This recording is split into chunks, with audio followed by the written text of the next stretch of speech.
সংবাদপত্র বাঙ্গায় না, মানিক মেয়ে বিনু মিছেই গড়া। সারা দেশে সাংবাদিক হচ্ছে রক্তাক্ত, সাংবাদিক হচ্ছে লাশ, শকুনে ছেয়ে গেছে বাংলার আকাশ। সত্যি আজ শকুনে ছেয়ে গেছে, আজ নয়। আমি শুরু করছি 1998 সাল থেকে। আমাদের যে যুগান্তরের প্রতিনিধি রূপগঞ্জের ছিলেন আব্দুল হাই মিলন, তারও আগে ছিলেন আমাদের আহসান আলী ভাই। আহসান আলী ভাইকে হত্যার মধ্য দিয়ে যে সাংবাদিক নির্যাতনের ট্রেডিশন রূপগঞ্জে চালু হয়েছে, তার ধারাবাহিকতায় সর্বশেষ শিকার 2025 সালে সাংবাদিক রিয়াজ হোসেন। এর আগে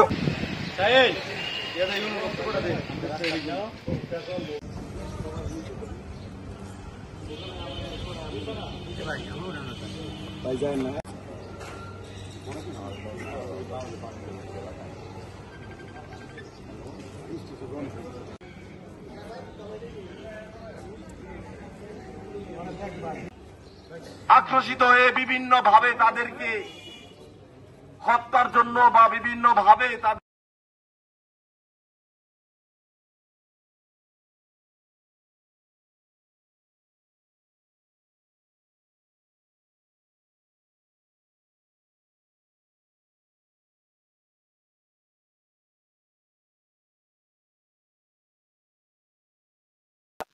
জয়নাল আবেদিন জয় এবং সাইফুল সাহেব যে কথাটি বলেছেন যে 24 ঘন্টার মধ্যে যদি একটি আসামিকে গ্রেপ্তার না করা হয় তাহলে আমরা রাজপথে আমরা দুর্বার আন্দোলন শুরু করব। আমরা জানি যে সাংবাদিক ভাইয়েরা মাদক এবং সন্ত্রাস এই দুইটা বিষয়ের সাথে কোনো দিনই আপোষ করে না।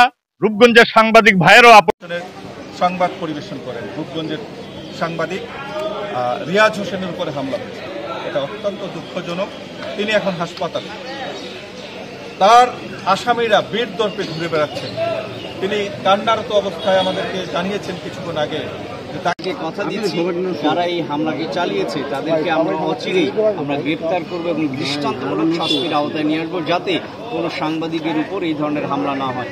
এবং আপনারা জানেন যে আমরা বিশ্বাস করি, বিশেষ করে আমাদের যে 5 তারিখ পরবর্তী যে নতুন সরকার, এই সরকার বিশ্বাস করে যে সাংবাদিকরা কিন্তু আমাদের থার্ড গভর্নমেন্ট, অর্থাৎ তাদের চোখ দিয়ে কিন্তু সরকার নানা কিছু দেখে। সুতরাং সাংবাদিকদের নিরাপত্তা আমাদের কাছে অত্যন্ত গুরুত্বপূর্ণ ইস্যু।